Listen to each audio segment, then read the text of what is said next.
Para sa mga young men na nakaedad ng anak ko, nagkayayaan sila sa River Park. Linggo pa lang, 11 years old sila.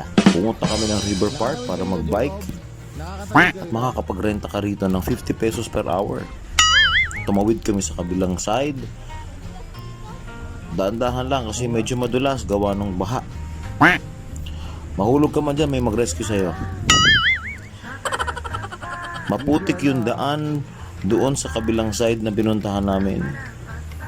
Pero bumalik din kami dyan gawa ng sarado yung kalsada doon sa may kalagitnaan. At bumalik nga naman kami doon sa kabilang side kung nasaan ng Chinese Garden. Yang si Marikit na nakikita niyong statue sa likod, nawawala po yan kapag bumabaha dyan. So yung buong park na yan ay nawawala pag mataas ang baha. Pero ngayon,